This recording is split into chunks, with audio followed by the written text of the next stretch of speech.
It's hard to imagine Kelly without Mark, or for that matter, Mark without Kelly. The married pair of talk show co-hosts go way back. Kelly Ripa and Mark Consuelos famously met on the set of All My Children, and as their characters fell in love on screen, they fell in love behind the scenes. The pair eloped in 1996 and have been an unstoppable duo ever since.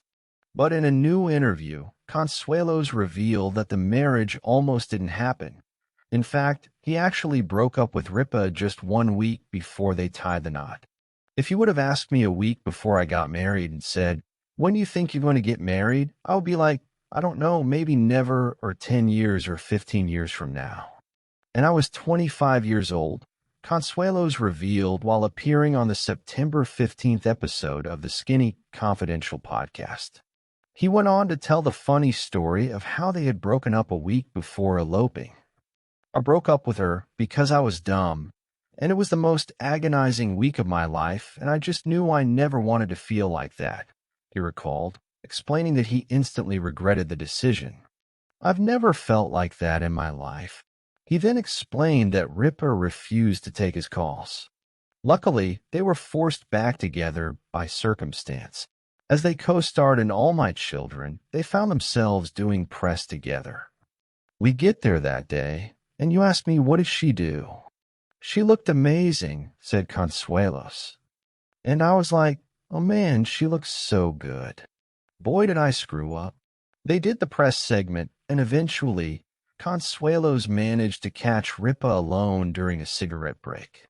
"After the segment was done, she lived on the west side," he said.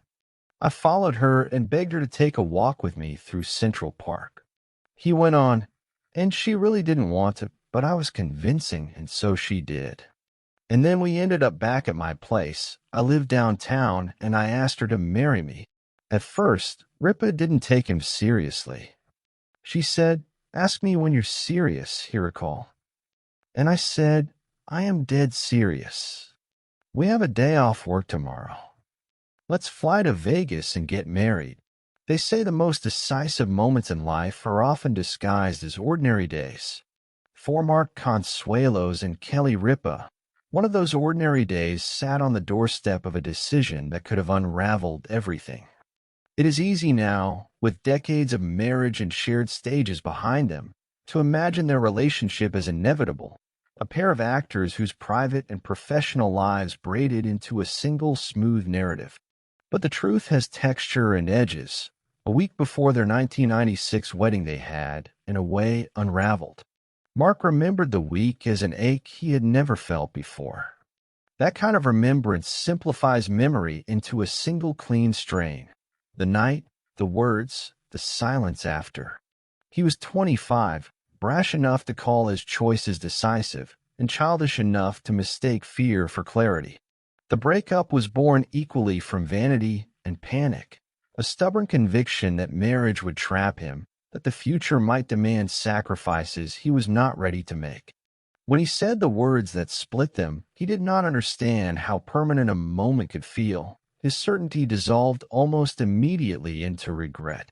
Kelly, too, was young and certain in her own ways, certain that she was worthy of being both loved and taken seriously, and certain that she would not surrender herself to a man's abrupt indecision. After Mark's sudden retreat, she made what felt like a stern, dignified response. She refused to take his calls. In that refusal, there was fire and woundedness. The refusal was not performance. It was a boundary, a private test. Mark would later call it the most agonizing week of his life. For Kelly, it was an act of self-preservation. Those 7 days were a gallery of small, ordinary torments.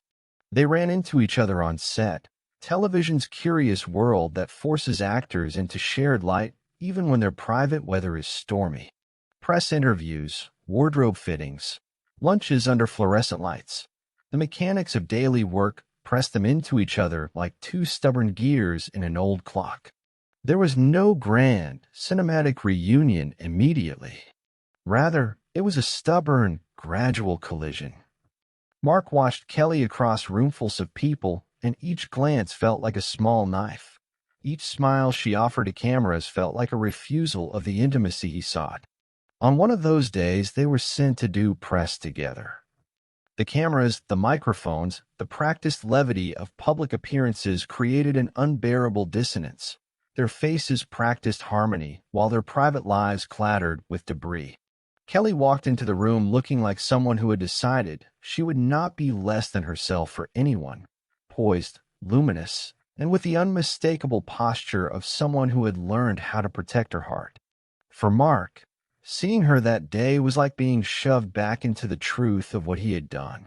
After the segment, where they spoke and smiled and followed cues like professionals who had lived in this world for years, Mark found himself seizing a cigarette break as if it might be the last available minute of privacy. Kelly, who had always carried a sort of guarded warmth with her, stepped outside and lit a cigarette of her own. He followed. What could he say? The words that might have saved them had been said a week earlier and rejected. Still, there is a peculiar courage in pursuit that is not merely stubbornness. It is the recognition that some mistakes are too sharp to leave unattended. She did not want to. She had reasons, protective cords tied around her nerves. But there is also that intoxicating mix of shared history and residual tenderness. She agreed to walk. The park in late summer felt like a living place that remembers everything. Couples drifted by, dogs tugged at leashes. The skyline edged the horizon like a promise. They walked in silence at first, the kind of silence that hums with things unsaid. Then Mark started to speak, not in the bold, thoughtless way that had caused the fracture, but with a voice made small by the weight of what he had nearly lost. He told her he was afraid in a way he couldn't name. He told her that the idea of a lifetime felt like an enormous architecture he was not yet ready to build, but that the thought of losing her was unbearable. He said, with a kind of ragged humility, that his cowardice had frightened him into making a decision he immediately regretted. Kelly listened. Her responses were quiet, not closed but calculating. She was weighing the truth of his words against the pattern of his behavior. Hurt and caution live in the same place. She had to decide whether to protect herself or open the door just a crack. They ended up back at his apartment. The walk had dissolved the theatrical posturing they both had been rehearsing. The city outside his window felt like an accomplice to confession. The hum of traffic, a distant siren, the ordinary noises that make life feel less staged. Inside, the air was crowded with a kind of electricity that arrives when two people decide to test the fragile architecture of trust. Mark, with a mixture of brashness and humility, asked her to marry him again. At first she laughed. The laugh was not dismissive, it was disbelief. Perhaps she thought the gesture was a desperate caprice, a man grasping for a remedy without understanding the depth of the wound he'd caused.